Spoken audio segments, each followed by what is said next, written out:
లత గారి ఆధ్వర్యంలో జూన్ 15-16 తారీఖుల్లో గానగాపురం యాత్ర మధుకరి సేవ సంప్రదించండి.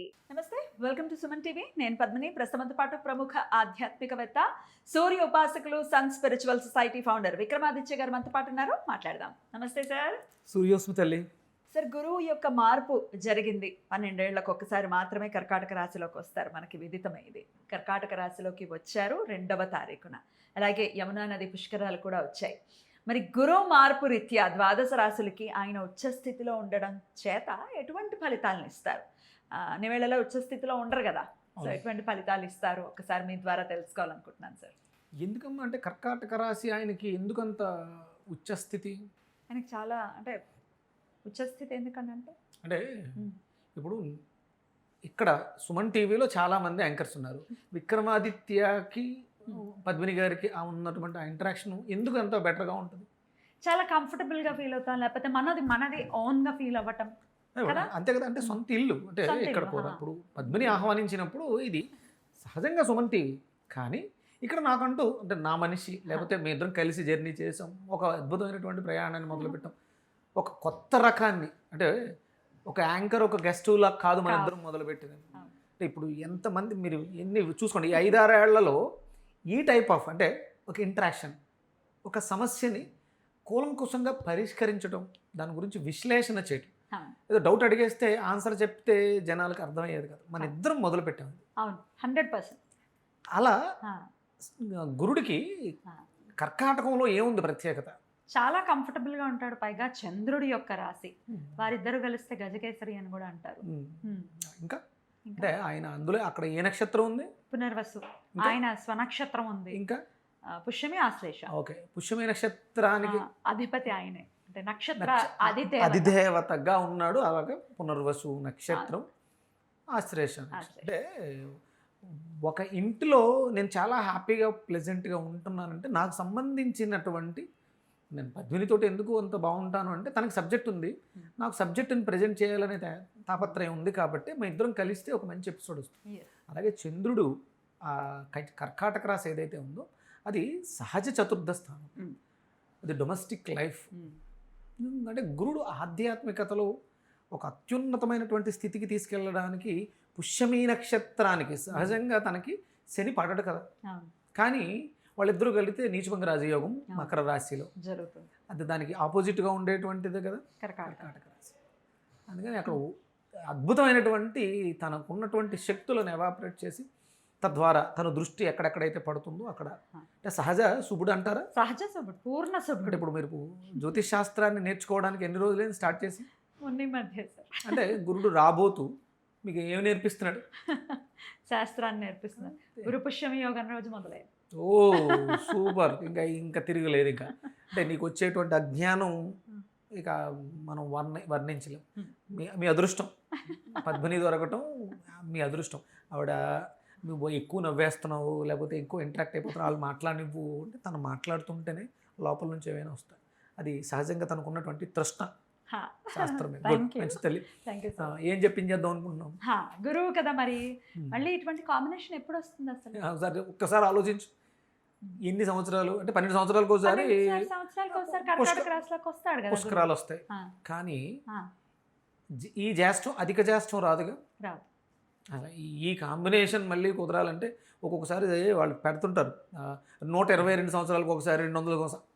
అలా చూసుకున్నా కూడా మనం చూడలేము. ఈ జన్మకు చూడలేకపోవచ్చు. కరెక్ట్. కానీ ఈ జన్మలో ఇప్పుడు చేసుకుంటే ఈ పుణ్యాన్ని పట్టుకెళ్ళిపోవచ్చు, ఎక్కడికి వెళ్ళినా పట్టుకెళ్ళిపోవచ్చు. అవకాశం. అందుకని ఏంటంటే సంవత్సరం పాటు ఆయన అతిచారంలో ఉన్నారు కదా, అటు ఇటు తిరుగుతూ కర్కాటకం నుంచి మళ్ళీ మిథునానికి వెళ్ళి కర్కాటకానికి. ఈ ఆటలో అద్భుతమైనటువంటి ఫలితాలు మారుద్దాం. బాగుంది, చాలా మార్పు వస్తుంది జనాల్లో. ఆధ్యాత్మిక చింతనకి ఇది అద్భుతమైనటువంటి సమయం. ఈ సంవత్సరం శ్రద్ధగా భక్తి శ్రద్ధలతో చేస్తే ఈ పుణ్యం ఏదైతే ఉందో మనకి జన్మజన్మలాగా చేస్తుంది. బ్యూటిఫుల్. మరి ఏం చెయ్యాలి? గురువుని ఎలా ప్రసన్నం చేసుకోవాలి ద్వాదశ రాశుల వాళ్ళు అనేది ఒక్కొక్క రాశికి సపరేట్గా మాట్లాడుకుందాం సార్. అలాగే మీరు వేదాన్ని నేర్చుకుంటూ ఉన్నారు కాబట్టి వేదమే అన్నిటికీ ప్రమాణం అని ఖచ్చితంగా అందరికీ తెలిసినటువంటి విషయం. వేదం ఇచ్చినటువంటి మంత్రాలు ఎవరెవరు ఏమేం చేసుకోవచ్చు, అలాగే ప్రతి పూజ కానీ అసలు ప్రతి నిత్యం కూడా మనకి సంకల్పం అనేది ఖచ్చితంగా ఉండాలి కదా. సంకల్పం లేకపోతే వృధా అమ్మ. ఆ, సంకల్పం లేని correct. జీవితం, గమ్యం లేని ప్రయాణం ఆ. ఎలా అయితే వృధావో మనకు సంకల్పం ఉండాలి. రైట్. మరి సంకల్పం కూడా ఎలా చెప్పుకోవాలి? ఒక మంత్రం చేసేస్తున్నాం కాదు, దానికి సంకల్పం ముందు చాలా గట్టిగా మనస్ఫూర్తిగా గనక కోరుకుంటే ఖచ్చితంగా జరుగుతుంది. ఈ సంకల్పం ఎవరికి తెలియడం కోసం అమ్మ? ముందు మనకి తెలియాలి, ఎవరికో కాదు. లోపల తెలియడం కోసం. అంటే నువ్వు సంకల్పం చెప్పకపోతే భగవంతుడికి తెలియదా? కాదు. భగవంతుడికి అంతా తెలుసు, సర్వాంతర్యామి. కానీ అది నీ లోపల నాటుకుపోవాలి. ఎగ్జాక్ట్. చేసేది నేను, ఫలితం కావాల్సింది నాకు. Right. అది శివుడికి చెప్తున్నావంటే నీలో ఆత్మకారకుడికి నువ్వు తింగరేసాలు ఎగు. ఇది నీ సంకల్పం, ఇది నీ టార్గెట్, దాని మీద దృష్టి పెట్టు. Right. అంటే ఇప్పుడు మనం ఉన్న ప్రాంతం, పరాభవనామ సంవత్సరం, ఉత్తరాయణం, ఆ, ఇలా ఇవన్నీ ఎందుకు చెప్తాము అంటే లోపల ఉన్నటువంటి మనకి లోపలికి మనం ప్రయాణం చేయడం కోసం. Right. మనకే వినాలి, మనమే వినాలి. Right. మన దృష్టి దాని మీద కేంద్రీకృతం అవ్వడం కోసం ప్రతిరోజు ఎవరైతే ఆ సంకల్పాన్ని చెప్పుకుంటారో అద్భుతాలు చూస్తారు. రైట్. ఎలా చెప్పుకోవాలి అనేది కూడా వీడియోలో ఏ రాశి వాళ్ళు ఎలాగ ఏ మంత్రం చదువుకోవాలి, ఎలా సంకల్పం చెప్పుకొని చదువుకోవాలి అనేది వివరంగా మనం అందిద్దాం సార్. మరి మొదలు పెడదామా? తప్పకుండా తెలియదు. రైట్. ఇక మిథున రాశి. ఈ మిథున రాశి వారికి గురువు ఇచ్చేటటువంటి ఫలితాలు ఏమిటి సార్? గురువు ద్వితీయ స్థానంలోకి వెళ్ళారు. సో ఎటువంటి ఫలితాలు ఇస్తారు? గురువు అంటే ఇప్పటివరకు ఇక్కడే ఉన్నాడు ఆయన. లగ్నంలో.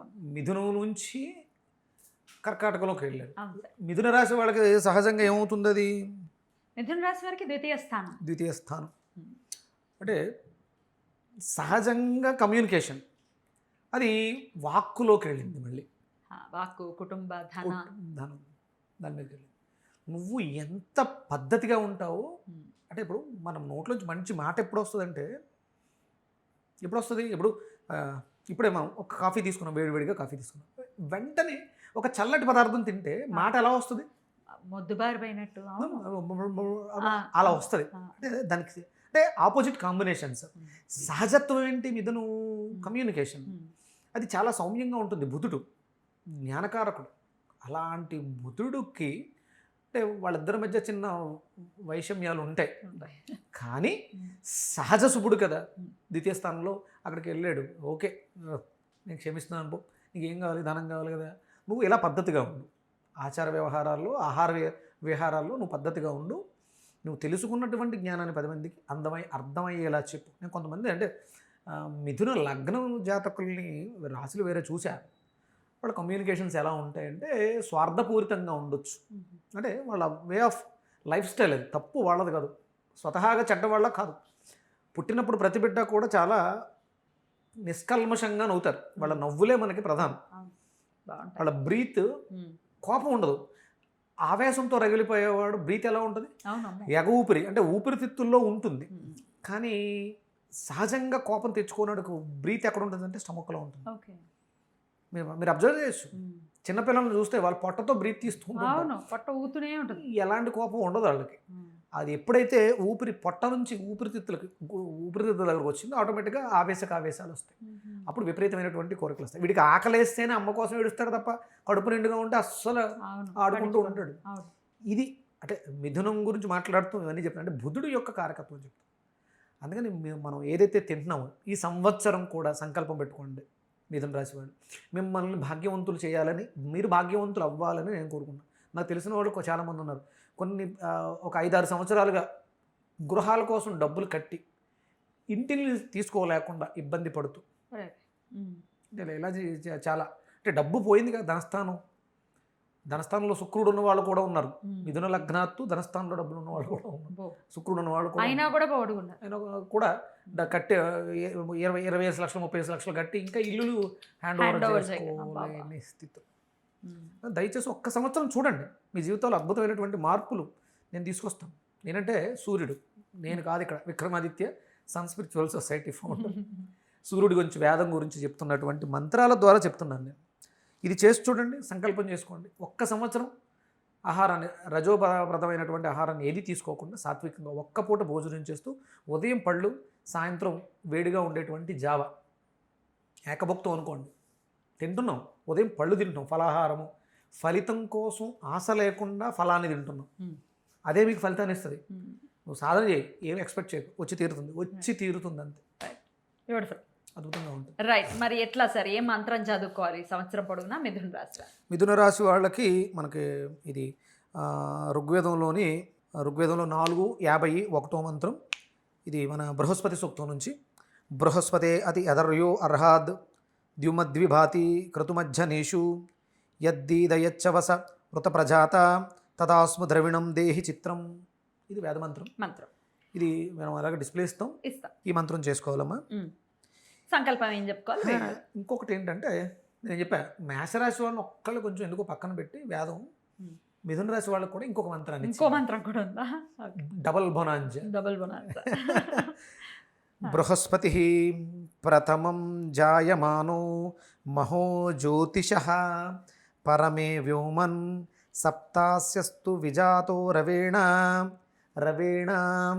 విసప్తరశ్మి రథమత్తమాంసీ.